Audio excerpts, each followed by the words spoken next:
Good morning, good afternoon, and good evening, everyone. Welcome to our webinar, AI at the Edge, Implementing ML and Embedded Vision Applications, a collaboration between NXP and PHYTEC. I'm your moderator and speaker, Bosco Zhang with NXP Semiconductor. Thank you for joining us today. We'll reserve the time for Q&A at the end, so please take a moment now to find the question box on your GoToWebinar user interface. Please submit your question in the question box at any time during this session, and our speakers will answer as many questions as the time permits at the end. So further ado, I will ask Yves to begin his presentation. Yves? Hi and welcome. My name is Yves Astein, Product Manager for PHYTEC Messtechnik Germany. Today we are providing a webinar on implementing ML and embedded imaging applications based on the new IMX8M Plus AI-capable embedded processor from NXP. Dr. Jan Weert, our in-house data scientist, and I will be showing you the content and technology behind our new IMX8M Plus evaluation kit, Fiboard Polix. There is no need to take notes. We will provide this presentation after the event. So let's get started with a small overview of the topics which we will be covering today. First, I will start off with a brief introduction of PHYTEC and what we're doing. Then we're going to talk about our special expertise in AI and embedded vision, as well as a long-lasting history we've had with NXP as a close partner.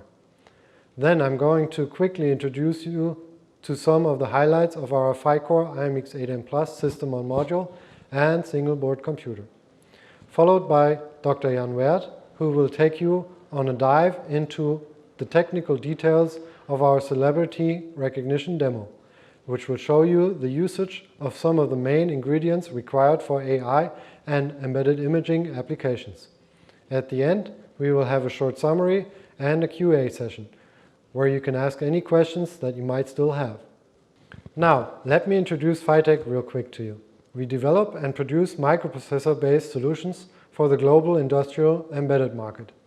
Our headquarters and our own production is located in Mainz, Germany. In addition, we have 4 more locations spread around the world. One is located in the US, then we have one in France, China, and India. With our SOMs, we have been in the market for over 30 years now. Our core business is the development and production of system-on-modules and single-board computers, supporting a wide variety of different microprocessors in industrial-grade quality. Those systems are typically provided along with an adapted operating system, for example Yocto-based Linux or Android. Around our standard SOMs and SBCs, we offer scalable custom development services, even up to complete system design, including housings. In order to bring our customers even faster to their final solutions, we've developed lots of expertise in typical areas which come into use in embedded designs. Some examples of these topics are artificial intelligence, machine learning, Internet of Things, embedded imaging, advanced multimedia, embedded security, software lifecycle management, and update and device management. And here are some of our references gathered so far. The generic nature of our products let us fulfill the needs of customers coming from many different market segments. We have more than 6,000 customers worldwide, with the expertise from more than 2,000 projects. So far, we've produced over 4 million products in Germany since 1986. When it comes to the topic artificial intelligence, we are well set up to help our customers with their projects. We can do so with our data scientists in combination with a dedicated software development team specialized on AI and ML implementations, as well as a team of 4 hardware and software developers from our embedded imaging department.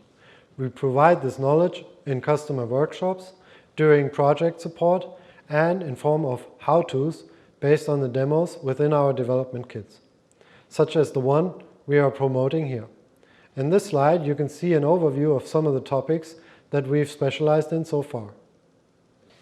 When it comes to embedded vision, we can offer 20 years of experience having a dedicated embedded imaging department, developing their own industrial-grade camera solutions and supporting customers in their embedded vision projects. Our portfolio of high-quality camera modules offers color, monochrome, or thermal sensors with different frame rates and interfaces for the best fit of deep learning applications. We offer cost-efficient camera modules that are designed for series production, accompanied with services like lens mounting, custom camera design, and production. Latest state-of-the-art machine vision software technologies such as comprehensive 3D vision and deep learning algorithms based on MVTech's Halcon, for example, OpenCV, RMNN, and TensorFlow Lite are included into our standard BSPs. NXP and PHYTEC can look back at a long history together, which reaches back as far as 2005, when we developed SOMs based on NXP's MPC 5200 power architecture-based microprocessors. The era of NXP-based PHYTEC SOMs has continued with the design of 13 following platforms, up to today with our most recent design of the X8M. This long relationship not only results from being partners sharing similar interests and strategies.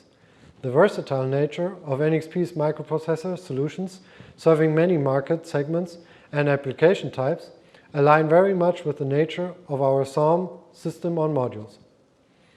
We also share the common goal to create scalable and cost-efficient solutions with enough added value to bring customers fast to market with their individual products by continuously discovering and following current market trends, with one of these trends being artificial intelligence. This is why, when we were offered to design a SOM for the X8M with its internal ISP and NPU, we decided to make a special kit together with NXP, which would utilize those special AI features. The goal of this is to bring these new technologies quicker to the hands of developers who want to learn about them or make direct use of them.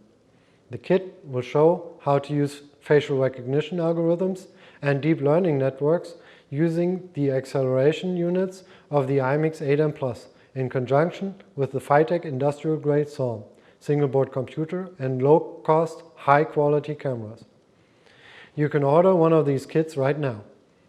In addition, for registered participants of this workshop, we offer a complimentary project workshop that consists of individual consultant with our experts for 2 hours on each topic like AI, embedded imaging, security and device management. This workshop can be tailored to the needs of your project.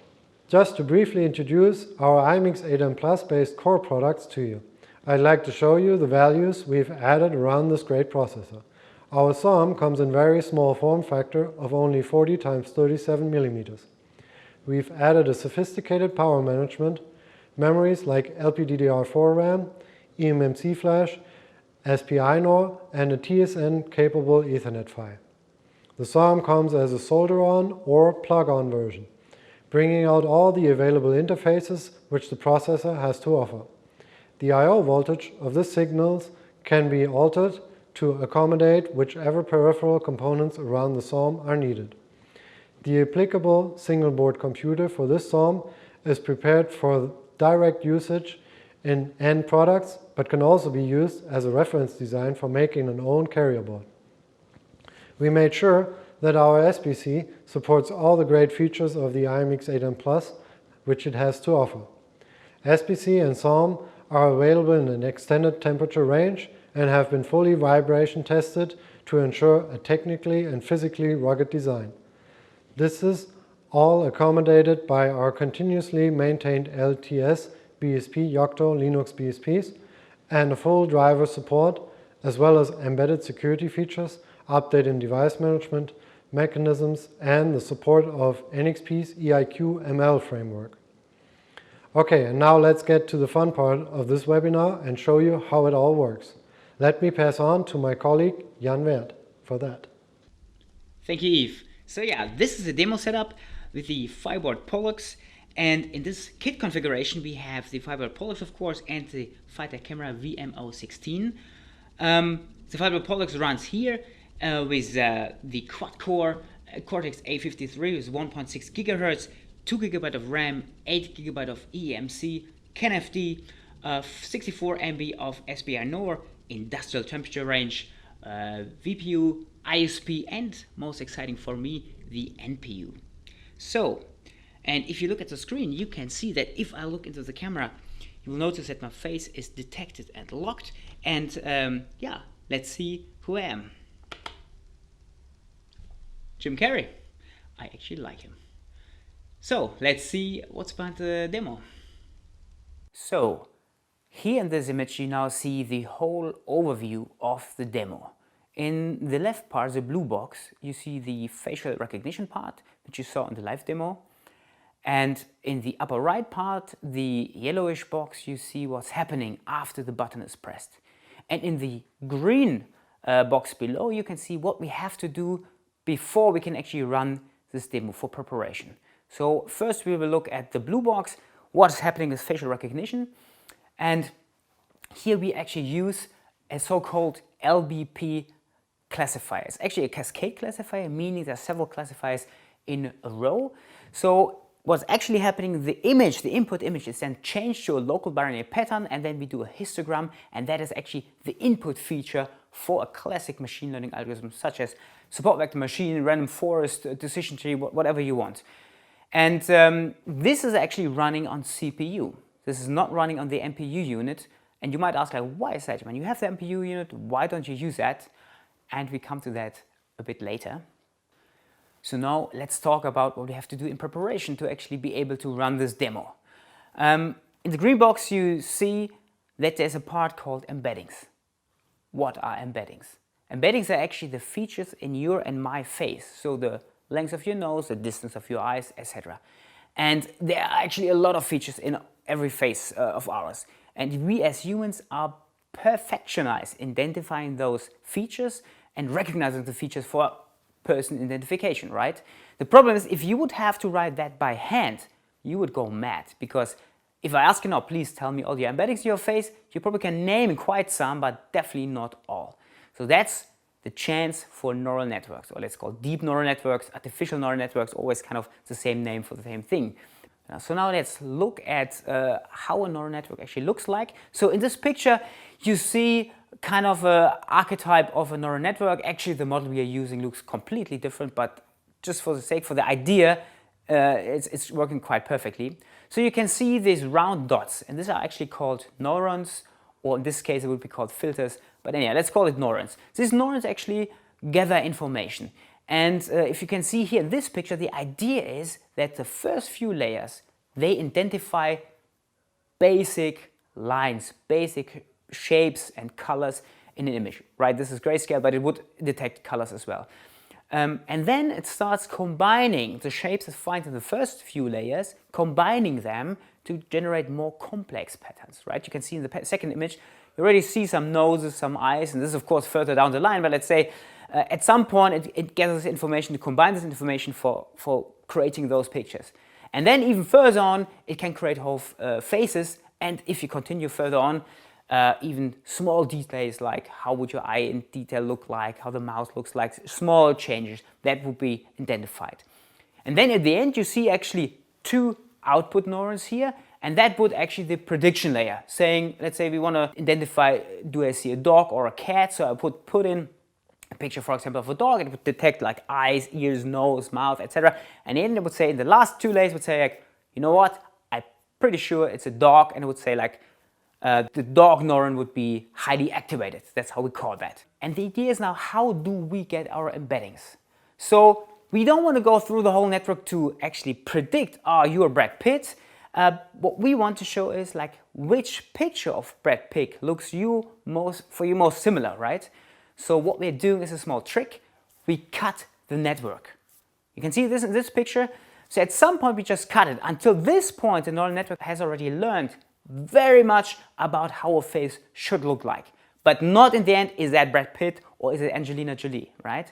So we take that neural network to continue to extract the embeddings.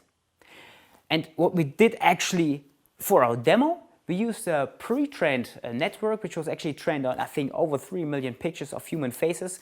So this network trained really, really well to identify human faces. So we take that, we cut that away, and now we scraped for celebrity images. We said, okay, let's take 10,000 celebrity images of the top 1,000 IMDb celebrities, And after we had the pictures, we run this model on these pictures and we create for each picture those embeddings. And actually in the architecture before, it was kind of, I don't know, a few neurons, but actually there are over 2,000 neurons in our network, the final layer, meaning that we get a vector of over 2,000 values for one picture of a celebrity. What we do now is then we actually get a picture of me, of you, and we do the same thing. The same model we now use on the celebrities, we use on our face. So we also create a 2,000 plus vector of values. And now we have on the one side, we have a huge error, meaning 2,000 errors per image, but we have 10,000 images, so 2,000 times 10,000 versus our vector. And now we only have to compare them and find a minimum. Which one is a minimal distance? And that we actually do either with a cosinus or with the Euclidean distance. Very simple. The Euclidean distance, what does it do? It finds a minimal distance in an n-dimensional room between two vectors. Actually quite straightforward. And the results are quite funny. I actually like who I'm resembling. So now you might ask, what that has to do with embedded hardware, right? Because everything I just told you until now, you can do at home in the cloud on your PC, right? So if you look at the green box again in the preparation overview, you can see a box called Quantization, right? What is quantization? Actually, quantization is quite simple. Quantization points to which D-type units you're using for your values. So every TensorFlow model, every model you're actually working with, which is trained, works internally with float 32 values, while the NPU of, for example, the X8M Plus works with integer, in particular integer 8. Why is that so? Why do they prefer actually integer or float 32 while you actually train your model in 32? The idea is that the arithmetics behind integer arithmetic and floating point arithmetics are completely different in difficulty. Integer is much simpler to calculate, meaning you can use a much simpler and smaller arithmetic unit instead of a more complex floating point unit as a physical device on your embedded hardware. That means that if the device is smaller, it generates less heat, consumes less power, and because it's smaller, you can put and pack more onto that. And that is the reason actually why these MPUs are so fast, because they have huge amount of arithmetic units on there.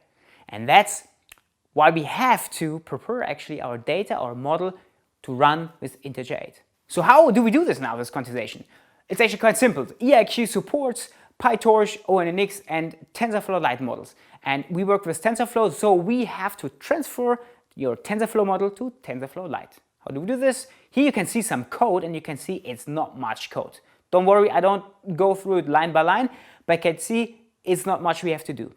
Just take a quick look here at the representative data set, and that you need. So you have to give your model the idea what it will see to prepare the model how to quantize, to keep the error minimal.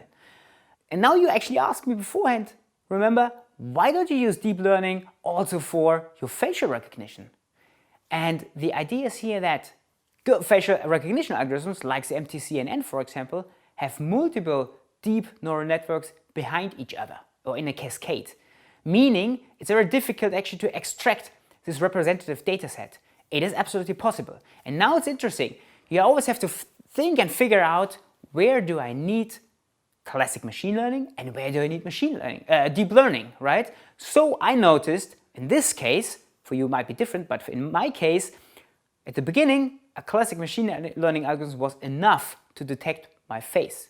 But for the embeddings to create that, I definitely need deep learning, right? So there's no other chance. And that you have to figure out for your own problem, or we figure it out together. Just call me and we can find when do we need machine learning or classic machine learning, when do we use more deep learning architecture.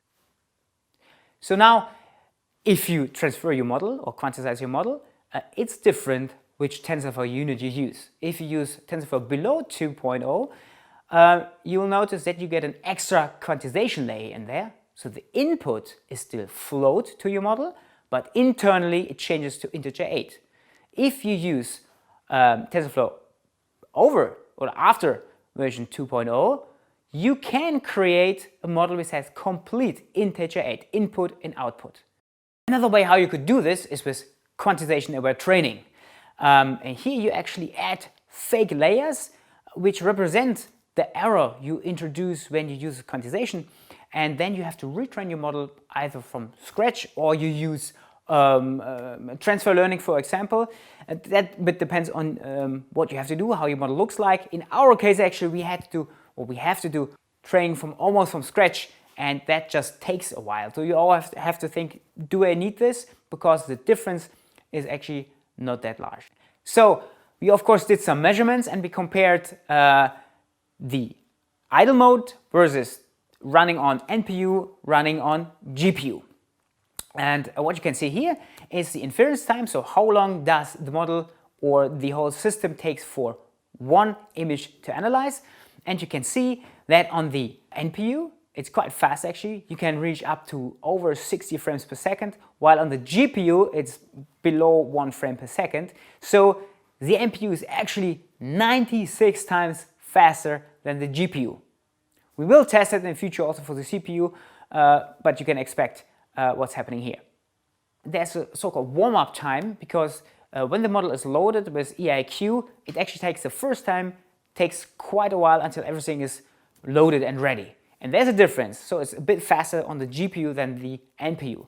But let's say if you have a device once running, that doesn't matter. So it's just really the first time you do an inference. And what you can do is actually, if you need several models, you can actually load all of them beforehand and then use them whenever you need. So that actually doesn't play a role, but just think of that.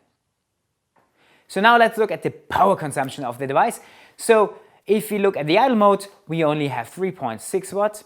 If you look at inference on the NPU, we get 5 watts. And if we run the device in inference on the GPU, we have 4.6 watts. Let's look at the temperature range. If we have the whole device running in idle mode, we get 45 degrees Celsius, or in freedom unit would be 129 Fahrenheit. And if you then run inference on the NPU, we get, after of course a warm-up time, 36 degrees Celsius as a maximum, or 145 degrees Fahrenheit. This is actually a delta of 9 degrees. And that also depended, it was the internal temperature, but if you measured the external temperature, we noticed that we get a maximum of 60 degrees Celsius. But that actually depended also a bit if you had the window open or not, so a passive cooling might make here the difference. Running on the GPU actually didn't show any difference than running an inference temperature-wise. So now let's, for the last part, talk about ethics in AI. And it's quite interesting because NXP published a paper on the morals of algorithms. And yes, I personally think as well that the box of Pandora is opened. There is no turning back. So we all have the obligation now to push AI into the right direction. And I have to say, I'm really proud of PHYTEC that this is actually a core principle since forever. This is really a core thing of PHYTEC. So yeah, if that was interesting for you, so maybe now would be the time to go to the website. You can order a kit, a PHYboard products. And if you have any questions further on, just contact me, write me an email. We can have a workshop at your place, at our place, where we can go much more in detail, and also how to develop, how to actually implement your AI model on the embedded device. I'm looking forward to that. Thank you, Yves and Dr. Wealth, for the good technical information. So let me talk to you about IDIM X8M Plus applications processor, which is inside the PHYTEC's AI/ML portfolio. So quickly introducing NXP. NXP is a multinational semiconductor company headquartered in Eindhoven, the Netherlands. We have close to 30,000 employees worldwide, and about a third of us are engineers focusing on developing the next generation of technology. We have products that go into automobile, industrial, mobile, as smart home, smart city, and communication infrastructures. So you can see the breadth and depth of the products that NXP has to offer. Many of the fundamental technologies that we offer go across the 6 segments listed here. And just to give you an idea what the breadth and depth looks like, let me show you the product portfolio based on the ARM technology. So it is best to think of our microcontrollers, crossover processors, and microprocessors on a continuum. I primarily focus on the high-performance multi-core ARM processors, the Layerscape family, and i.MX processor family. The i.MX family spans the devices from the 1 to 6 CPU cores and integrates multimedia acceleration. And i.MX processors are well suited to designs with man-machine interfaces, including graphics and voice and such. And so that, to me, if you draw a circle around the i.MX and that goes around, towards the i.MX RT and Layerscape, that's where the AI at the edge really happens. So the i.MX 8M series offers a scalable solutions that touches many market segments. These processors have different flavors that you can choose from. So for example, i.MX 8M Quad, Mini, and Nano family are all available now, and they range from a single to quad ARM Cortex A53 cores that with integrated GPUs. The Quad family, 8M Quad family, provides advanced audio, voice 4K video, 3D GPUs with OpenCL and broad connectivity. Moving on to the Mini and Nano, they're pin compatible, so you can scale up or down depending on your needs. Then we have the i.MX 8M Plus family, which is coming soon in Q1 of 2021. A few more general key points about the 8M Plus family, 8M Plus applications processor. As I mentioned before, it is targeted towards the ML and vision systems, advanced multimedia, industrial networking, and applications where high reliability is required. Subsequently, smart homes, smart buildings, retail and city, smart factory, and industrial IoT applications are in its target application ranges. So before we go more into detail about the 8M Plus processor, here's an eye chart that shows a range of applications across the machine learning spectrum, and the ranges of TOPS to the tera operations per second would fit in. Dr. Welt talked about the thermal considerations and power consumptions of running machine learning models between GPUs and NPUs. And that may be more practical, and you definitely need to see where your application fits. But this is more of a general guideline that you can use. You can go from nearly 0 giga operations per second, or hundreds of tera operations per second. So when we're talking about the edge, we're typically within the range between 0 and 3, maybe up to 10 TOPS in a lot of machine learning applications. But I think the most would fall under 5 TOPS. And I would not go by line, but if you look at the top row, computer vision, you can see that the complexity of the application goes up as you increase the TOPS. So it's not only the inferencing time that is increasing, but it's also the complexity and resolution of the camera, or simply put, the functionality that goes up in the computing spectrum. So let's take a look at our flagship machine learning processor for the edge. On this block diagram, the compute engines are highlighted, which consists of a 2.3 TOP machine learning accelerator, 4 ARM Cortex A53s, Hi-Fi, 4 DSP, and a Cortex M7. The accelerator can be used primarily for the machine learning engine in the system, but you could also use the Cortex A53 for the machine learning engine as well in parallel. So for example, if you want to do both speech recognition or object detection and multi-camera classification that requires high resolution, then you could do speech or even object detection recognition on the A53 cores, while the NPU takes care of the high resolution input.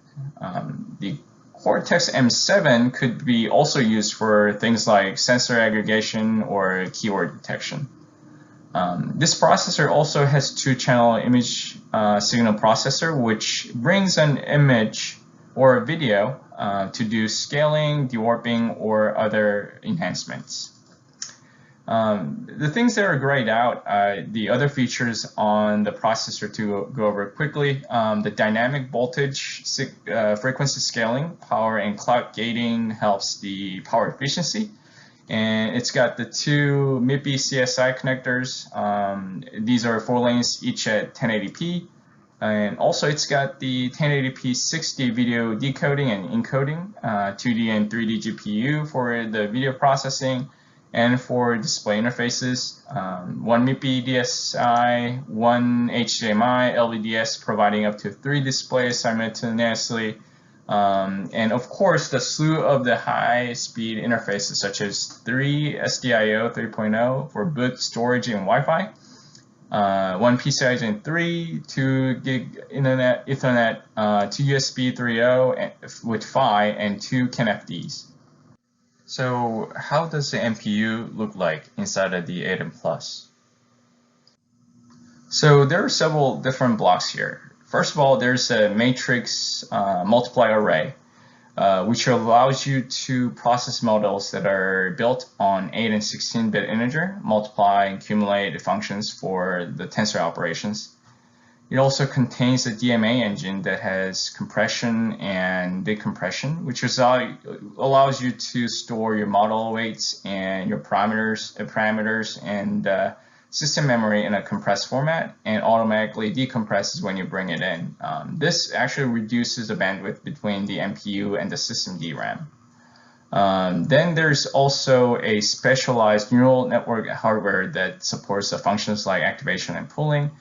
And at the top, on the left-hand side, there's a controller which is like a scheduler for all the activities inside of this MPU. And it also is a piece that interfaces with the main Cortex-A53s as it dispatches the commands to this MPU. So how can you deploy the machine learning onto your platform? In the end-to-end machine learning, you will always start with the model development and do optimization afterwards, or you can do it in parallel. Then you'll have the model deployment, which is the integration of your model as an inference engine onto the platform or processor.